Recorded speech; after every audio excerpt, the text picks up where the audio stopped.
नमस्कार साथियों। राष्ट्रीय उपलब्धि सर्वेक्षण 2021 में गणित कक्षा 8 के मॉडल पेपर में प्रश्न संख्या 88 पर आज अपन डिस्कस करेंगे। वैदिक विधि से भिन्न 2 सही 5/6 गुणा 2 सही 1/6 का हल क्या होगा। देखिए, वैदिक विधि में जब भी हम कोई संक्रिया करते हैं तो उनमें शर्तें निहित होती है। उन शर्तों के अभाव में हम वैदिक गणित के सूत्रों को लागू नहीं कर सकते हैं। इसी तरीके से आपके पास 2 सही 5/6 गुणा 2 सही 1/6 जो दिया गया है, इसमें भी कुछ शर्तें लागू होती है। यानी कि मिश्र भिन्नों का गुणा करते हैं तो हमें 2 शर्तें याद रखनी होगी। उन 2 शर्तों के लागू नहीं होने पर हम वैदिक विधि में मिश्र भिन्नों का गुणा नहीं कर पाएंगे। तो देखिए, सबसे पहली शर्त क्या है, जो पूर्ण भाग है वह समान होने चाहिए। पूर्ण भाग समान होने चाहिए। और दूसरा जो बिंदु है, पूर्ण भाग के अलावा जो भिन्न का भाग दिया गया है उनका योग 1 होना चाहिए। तो देखिए, लघुत्तम लेंगे 6 आ जाएगा, 6 में 6 का भाग देंगे एक बार, 1 को फिर 5 से गुणा करेंगे, 5 एकम 5 प्लस 6 में 6 का भाग देंगे एक बार जाएगा, फिर 1 को 1 से गुणा करेंगे तो 1। तो ये मिल गया अपने को 6/6, यानी कि कटकटा के ये 1 बच गया। यानी कि दूसरी शर्त भी यह यहाँ लागू हो रही है। पूर्ण भाग का मतलब हो गया, देखिए यहाँ पर 2 दे रखा है, यहाँ पर 2 दे रखा है, ये पूर्ण भाग कहलाते हैं। अब पूर्ण भाग को मैं समझाने की कोशिश करता हूं आपको कि पूर्ण भाग क्या होते हैं। देखिए, एक विद्यार्थी है और अपने पास 3 रोटियां है और इस विद्यार्थी को केवल अपने को कितनी रोटी देनी है, 1.5 रोटी देनी है। 1 रोटी पूरी और 1 रोटी का आधा भाग। तो देखिए, 1 रोटी तो आपने इसको पूरी दी और 1 रोटी का आधा भाग। तो यहाँ पर इसको ऐसा का ऐसा ही अगर हम लिख देते हैं तो देखिए ये क्या है, ये 1 रोटी का मतलब 1 हो गया, आधी का मतलब आधी, इसके 1 के आगे ही लिख दीजिए। तो ये 1 क्या है, आप देख सकते हैं पूरी रोटी है, और आधी का मतलब क्या हो गया, ये भिन्न का भाग हो गया, ये आधा हो गया है। तो पूरी का मतलब होता है पूर्ण भाग।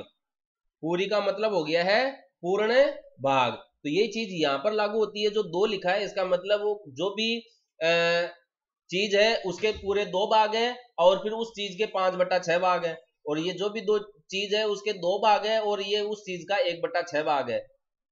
तो पूर्ण भाग क्या होते हैं, इस चीज को मैंने आपको समझाने का प्रयास किया है। इसी तरीके से यदि आप इस विद्यार्थी को 2.5 रोटी देना चाहते हैं तो 1 रोटी और रख दीजिए। तो देखिए, इस विद्यार्थी को आपने 1 रोटी, 2 रोटी और ये आधी रोटी दे दी, 1 और 1 2। तो 2 रोटी तो आपने इसको पूरी दे दी और 1 दे दी आपने इसको आधी रोटी, यानी कि ये। तो ये देखिए 2 सही 1/2 हो जाता है। तो पूरी का मतलब पूर्ण भाग। अब बात करते हैं अपन आगे की। जब ये दोनों शर्तें लागू हो जाती है तो मिश्र भिन्न में देखिए जो पूर्ण भाग है, मिश्र भिन्न में जो पूर्ण भाग है उनको हम निखिलम कहते हैं, निखिलम अंक। और जो भिन्न का भाग है, जो भिन्न का भाग है उसको अपन चरम अंक कहते हैं। तो दूसरे शब्दों में जैसे अपन शर्त की पहली शर्त को देखिए, पूर्ण भाग समान का मतलब हो गया निखिलम अंक समान होना चाहिए, जो कि यहाँ पर समान है।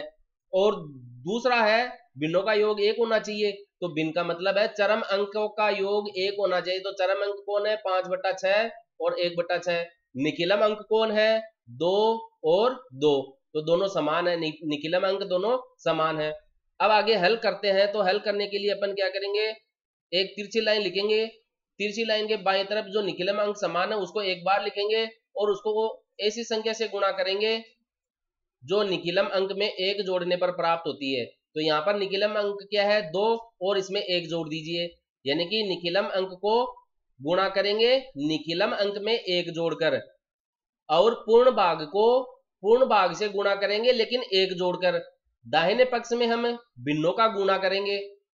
तो 5/6 गुणा 1/6। अब देखिए 2 और 1 3, 3 दूनी 6, तो अपने को यहाँ पर प्राप्त हो गया है। और इधर से 5 एकम 5 और ये 6 6 36। तो 6 सही, अब ये तिरछी लाइन हटा दीजिए, 6 सही 5/36। यह हमें इस मिश्र भिन्न का वैदिक विधि से मान प्राप्त हो रहा है। अब अगर आप इसको साधारण भिन्न में बदलना चाहे तो देखिए साधारण भिन्न में बदल लीजिए इसको। तो हम 6 को 36 से गुणा करेंगे और फिर इसको अंश में जोड़ेंगे। तो 6 को 6 से गुणा किया तो देखिए कितना मिल रहा है अपने को, 6 6 36, 3 हासिल की, 36 18 3 21 216, और 6 पंचे 30, सॉरी इसको अपने को गुणा करना है 36 और 36 18 3 21, फिर इसमें क्या जोड़ना है अपने को, अंश जोड़ना है और नीचे हर का मान लिखना है। माफी चाहूंगा यहाँ पर थोड़ा कंफ्यूजन था। तो 216 प्लस 5 का मतलब हो गया 221 बटे 36। ये तो वैदिक विधि से अपने को साधारण भिन्न का मान प्राप्त हो गया और ये मिश्र भिन्न में इसका हल प्राप्त हो गया। अब आप इसको साधारण भिन्न से गुणा करके और देख लीजिए। जैसे मैं यहाँ पर इसको थोड़ा सा डिलीट कर देता हूं और इसको अपन जो तरीका आप हल करने का अपनाते हैं मिश्र भिन्नों के गुणनफल में उसके अनुसार करके देख लेते हैं ताकि उत्तर की जांच हो जाएगी। 2 सही 5/6 गुणा 2 सही 1/6। सबसे पहले साधारण भिन्न में बदलते हैं तो पूर्ण भाग को हर से गुणा करते हैं, फिर अंश में जोड़ देते हैं 6 दूनी 12 और 5 17 बटे 6, फिर 6 दूनी 12 और 1 13 बटे 6। तो देखिए यहाँ पर हरों का गुणा तो आपको 36 मिल गया है। अब आप क्या करेंगे 13 और 17 को गुणा करेंगे तो 17 थी 51, 5 हासिल की लग गई, 17 एकम 17, 17 में 5 जोड़ देंगे आप तो 22 मिल गया। देखिए 221 अपने को प्राप्त हो रहा है। तो 221/36 वैदिक विधि से गुणा किया तब भी प्राप्त हो रहा है और जो तरीका आप सामान्य गणित में सीखते हैं वह भी प्राप्त हो रहा है। वैदिक गणित में आप यदि सूत्रों को लागू करके बार बार अभ्यास करते हैं, जोड़ बाकी गुणा भाग वर्ग वर्गमूल घन घनमूल अगर हमेशा वैदिक गणित के सूत्रों से करेंगे तो आपके ये आदत में आ जाएंगे। वैदिक गणित वास्तव में गणनाओं को सरल करने के काम में आती है। बहुत कम समय में बहुत बड़ी बड़ी संख्याओं के जोड़ बाकी गुणा भाग वर्ग वर्गमूल घन घनमूल आप कर पाएंगे। वर्तमान में प्रतियोगी परीक्षाओं में लाखों अभ्यर्थी बैठते हैं। इस स्थिति को देखते हुए प्यारे बच्चों मैं आपसे यही कहूंगा कि आप वैदिक गणित को अपनाएं, इनके सूत्रों को अपनाएं। जब भी आप संक्रियाएं करें तो इनके सूत्रों को लागू करके ही करें। अब हम इसके उत्तर की जांच करते हैं। ऑप्शन में 6 सही 5/36। तो देखिए ऑप्शन में 6 सही 5/36 आपको दूसरे नंबर में दिया गया है और ये 6 सही 5/36 यानी कि ऑप्शन नंबर 2 इसमें सही होगा। बात करते हैं प्रश्न संख्या 89 में। देखिए 89 क्या कहता है आपको, संख्या 10 और 13 के बीच की संख्याओं का वर्ग क्या है। तो 10 के बाद में 11 और 12 आता है तो इन दो संख्याओं का वर्ग हमें पता करना है। देखिए 10 के बाद में 11 और 12 प्राप्त होता है और फिर 13, तो इन दोनों का वर्ग संख्या हमें लिखनी है। तो वर्ग संख्या के लिए सबसे पहले मैं इसकी सामान्य बात आपको बता दूं कि वर्ग संख्या क्या होती है। प्यारे बच्चों आपने आयत का क्षेत्रफल ज्ञात किया, आपने वर्ग का क्षेत्रफल ज्ञात किया, आपने त्रिभुज का क्षेत्रफल ज्ञात किया, आपने वृत्त का क्षेत्रफल भी ज्ञात किया है। इनमें देखो कॉमन बात आपने देखी होगी कि इसकी जो मात्रक है या जो इकाई है वह अपन वर्ग सेंटीमीटर या वर्ग मीटर, या जब हमें बहुत बड़े क्षेत्रफल का या जंगल का क्षेत्रफल लिखना होता है तो हम वर्ग किलोमीटर लिखते हैं।